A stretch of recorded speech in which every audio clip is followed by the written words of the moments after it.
बच्चों, आज मैं आप लोगों को 7वीं कक्षा की संस्कृत पाठ्य पुस्तक सुभाषिका का 10वां पाठ अर्थात 10वां पाठ पढ़ाऊंगी। पाठ का शीर्षक है भावे विद्यते देवा। इसमें शबरी के आश्रम में भगवान श्री राम लक्ष्मण के साथ पधारे हैं और शबरी उनको देखकर बहुत खुश होती है और इतनी खुश हो जाती है कि भक्ति में लीन होकर वो भगवान को अपना जूठा बैर खिलाती है। वो जूठा इसलिए खिलाती है कि चक चक करके वो देती है ताकि भगवान को खट्टे बैर ना मिल जाए, मीठा बैर भगवान को दे सके, इसलिए वो बैर को चखती है और भगवान को देती है। लेकिन भगवान उसके भाव को समझते हैं और उसे जूठा नहीं समझते हैं, उसके प्यार को समझते हैं और उस पर बहुत खुश हो जाते हैं। तो इस पाठ में हम लोग यही पढ़ेंगे। शबर्या आश्रमे लक्ष्मणेन सह रामस्य प्रवेश। शबरी के आश्रम में लक्ष्मण के साथ राम का प्रवेश। शबरी स लक्ष्मणं रामं दृष्ट्वा पादयोः पतति। शबरी लक्ष्मण के साथ लक्ष्मण यानी लक्ष्मण के साथ राम को देखकर पैरों में गिरती है। यहाँ दृष्ट्वा में दृश्य शब्द में दृश्य धातु में कत्वा प्रत्यय लगा है तो हो गया दृष्ट्वा। इसका अर्थ होता है देखकर। तो लक्ष्मण के साथ राम को देखकर चरणों में गिरती है और कहती है, हे रघुनंदन, भवतः अनुपम दर्शनेन अद्य मम दीर्घकालेभ्यः कृत्या प्रतीक्षया सह मम जीवनम अपि सफलम जातम। आपके अनुपम दर्शन से आज मेरा दीर्घकाल से यानी लंबे समय से की हुई प्रतीक्षा के साथ साथ मेरा जीवन भी सफल हुआ। इति हर्षिता श्रुणा चरण युगलम सिंचती। और खुश होकर अपने आंसुओं से चरण युगलों को धोती है, यानी खुशी के आंसुओं से भगवान के चरण कमलों को वो धोती है। राम जी बोलते हैं, शबरीम उत्थाप्य मत उत्तिष्ठतु भवतीं दृष्ट्वा आवाम अपि प्रसन्नो स्वः। शबरी को उठाकर बोलते हैं, उत्थाप्य मतलब ही उठाकर। मत, हे माते, उठिए, आपको देखकर हम दोनों भी बहुत खुश हैं। शबरी भगवन् आगच्छताम अस्मिन् शिलाखंडस्थे आसने उपविष्टाम। शबरी कहती है कि भगवान आइए और इस पत्थर के टुकड़े पर स्थित आसन पर बैठिए। उभौ उपविष्टा, दोनों बैठते हैं। शबरी पुनः पुनः पादयोः पतति। शबरी बार बार, पुनः पुनः यानी फिर बार बार चरणों में गिरती है।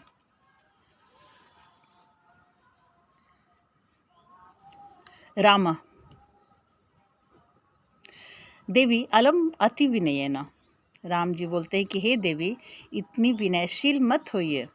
शबरी जलेन उभयो चरणों प्रक्षाल्यति। हे भक्त वत्सल। शबरी कहती है जल से दोनों चरणों को धोती है और कहती है कि हे भक्त वत्सल। भगवान को भक्त वत्सल भी कहा जाता है क्योंकि भगवान अपने भक्तों को अपने बच्चों के समान मानते हैं। इसीलिए अनेक जन्मार्जितेन अखंड पुण्य फलेन भवतः देव दुर्लभम दर्शनम प्राप्तम। अनेक जन्मों का अर्जित किया हुआ अखंड पुण्य फल के द्वारा मैंने आपका दर्शन पाया है, जो देवताओं के लिए भी दुर्लभ है। अतः भवतः सानिध्येन उत्पन्ना इयं मानव सुलभा मनोदशा।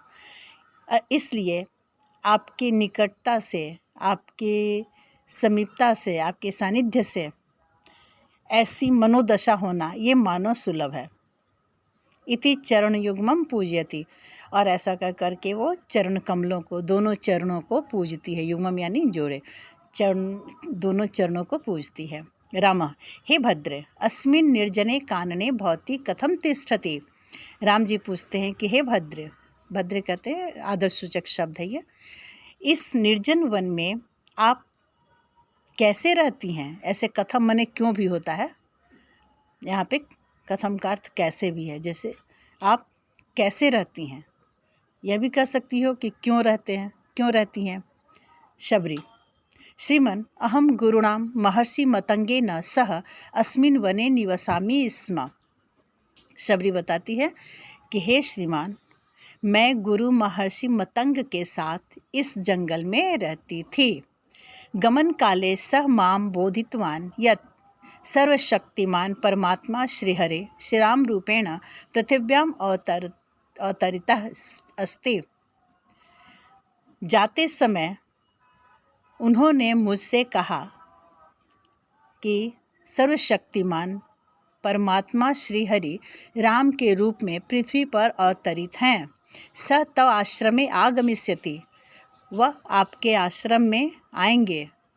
तो मैंने तुम्हारा, वह तुम्हारे आश्रम में आएंगे। तुम तावत देहम धार्य, तुम तब तक अपने शरीर को धारण किए रहना, यानी प्राण नहीं त्यागना।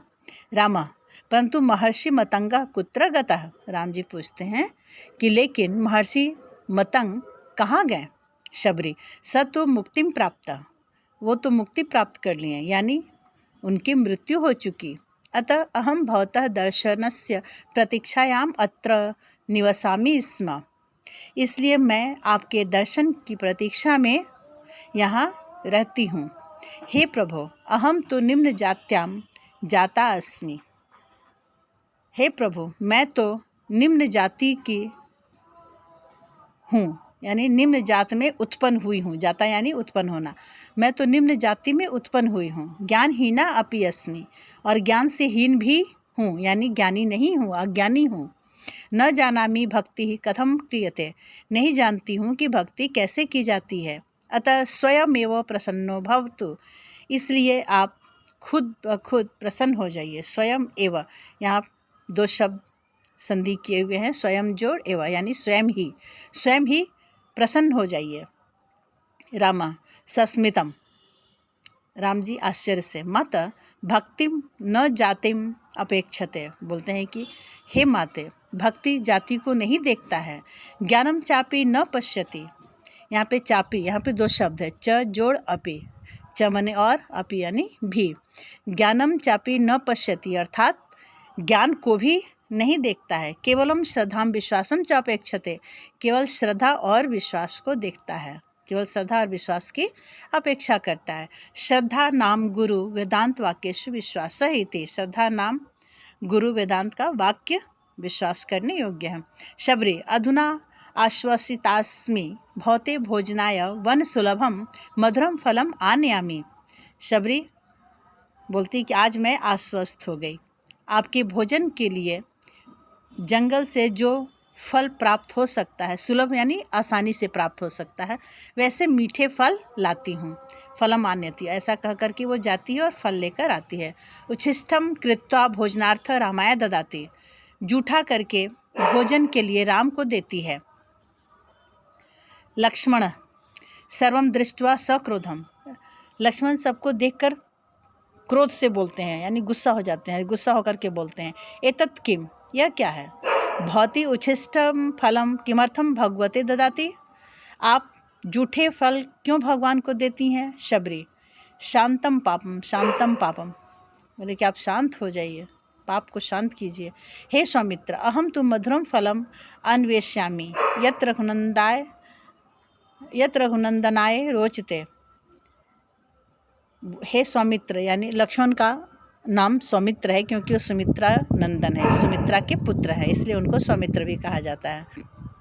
तो शबरी कहती है कि हे सौमित्र, मैं तो मीठे फल खोज कर, जो मीठा है वही फल खोज करके वो भगवान को देती है। तो मीठा कैसे पता चलेगा, वो उसे चख कर देखती है, जो मीठा लगता है वो भगवान को देती है और कहती है कि रघुनंदन को यही पसंद है, यही रोचता है, यानी पसंद है।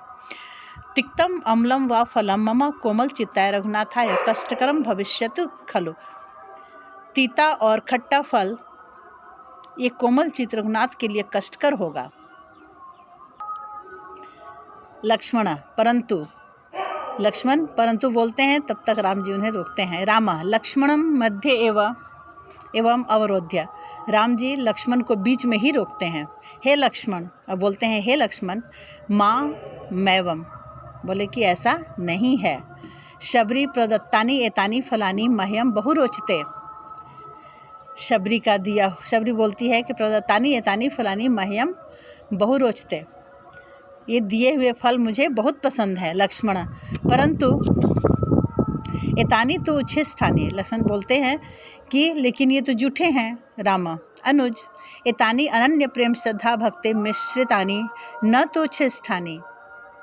राम बोलते हैं कि हे अनुज, अनुज यानी छोटे भाई, ये अनन्य प्रेम और श्रद्धा भक्ति आदि से मिश्रित है, ये जूठा नहीं है। लक्ष्मण किम ऐसा न जानाति यत् उच्छिष्टानि फलानि न दातव्यानि।